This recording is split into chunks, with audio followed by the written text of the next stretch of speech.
it's Leila, the proud poly kinky queer slut. Today's question is, why don't you follow the news? And it's true, I don't. I don't follow the news on a regular basis.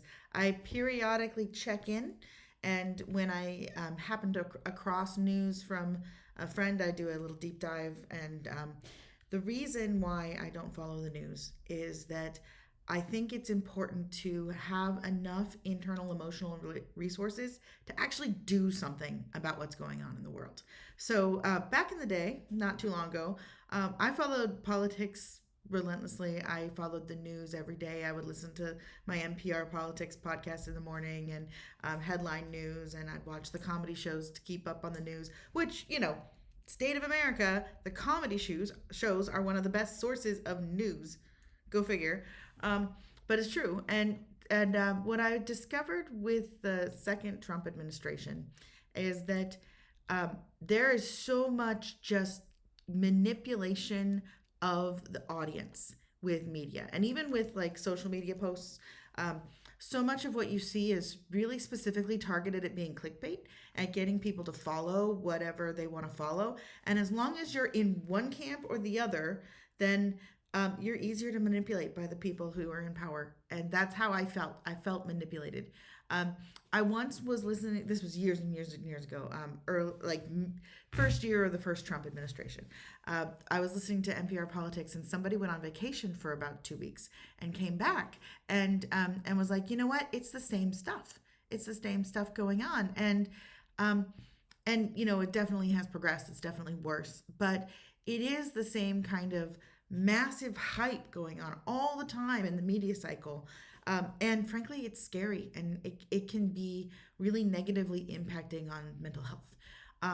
I am very concerned about the world right now. I am very, very concerned about what's happening in American politics, what's happening in the world. I'm very concerned specifically about the vilification of trans people and about how that's personally impacting my friends and family. I'm very, very concerned about the dismantling of organizations like the EPA and some of the decisions we've seen, like the repealing of the Chevron decision. Very, very, very concerned. But I think it's important to do something about it, to stand up and do something about one little thing.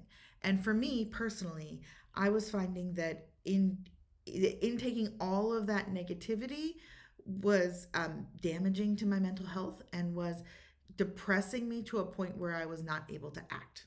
So now I focus on little things. I take one piece and I try to do something to fight it. And that's a better way for me, because I really do think we need change. And frankly, the forces that are driving this world in the wrong direction win if we are too beaten down to actually fight. And I want to be a fighter. I want to fight. These little videos are about fighting. Standing up and being visible and being present and seen and fighting the oppression of women and the oppression of transgender people and the oppression of anyone in our society. Fighting oppression is what I want to do with my life, and what I'm doing as much as I can to the best of my ability, making sure that I do self-care first, because if you don't take care of yourself, then you don't have it in you to take care of other people. And for me, it's really about that. It's about having the energy to fight. So I would encourage all of you to do whatever you can to fight back, to resist, to push, but also it's okay to insulate yourself and protect yourself and to focus on what's good in your daily lives, because that's how you get the energy to actually fight. Thanks. I'm Leila, the proud poly kinky queer slut.